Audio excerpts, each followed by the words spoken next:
চলমান যুদ্ধবিরতির মধ্যেও চলছে যুক্তরাষ্ট্র ইরান উত্তেজনা। দুদেশের শীর্ষ নেতারা একে অপরের বিরুদ্ধে তীর্যক মন্তব্য করেই যাচ্ছেন। সম্প্রতি এক সাক্ষাৎকারে মার্কিন প্রেসিডেন্ট ডোনাল্ড ট্রাম্প বলেছেন, চুক্তিতে আসা ছাড়া ইরানের সামনে কোনো পথ নেই। তবে ইরানের কাছে এখনও উল্লেখযোগ্য পরিমাণ ক্ষেপণাস্ত্র ও ড্রোন রয়েছে বলেও স্বীকার করেন ট্রাম্প। মুশরাত শৈলীর রিপোর্ট। যুদ্ধবিরতির পরও পুরোপুরি স্বাভাবিক হয়নি ইরান যুক্তরাষ্ট্র সম্পর্ক।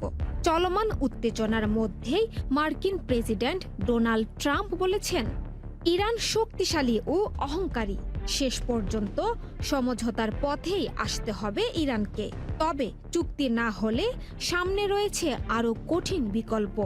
মধ্যপ্রাচ্যের সম্প্রতি পরিস্থিতি নিয়ে এনবিসি নিউজকে দেওয়া সাক্ষাৎকারে এমন মন্তব্য করেছেন তিনি। সাক্ষাৎকারে ট্রাম্প বলেন, তেহরানের সঙ্গে স্থায়ী কোনো চুক্তিতে পৌঁছতে সময় লাগছে, কারণ ইরান এখনও নিজেদের অবস্থানে অনড় রয়েছে। তবে তার দাবি, এমন কিছু সিদ্ধান্ত দেশটিকে নিতে হবে যা তারা আগে কখনো ভাবেনি। গত এপ্রিলে যুদ্ধবিরতির পরও দুই দেশের মধ্যে উত্তেজনা পুরোপুরি কমেনি।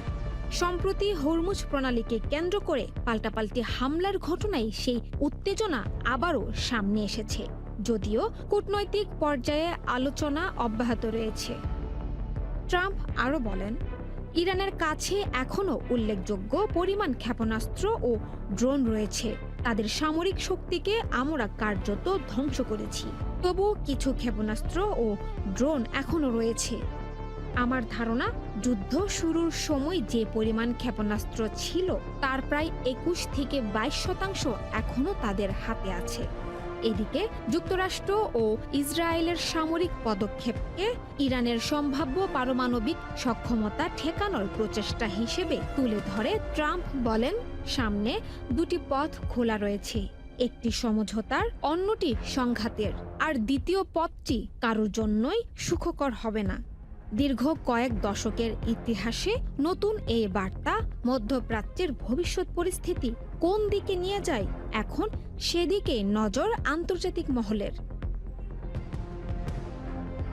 মুশরাত শৈলী, চ্যানেল আই।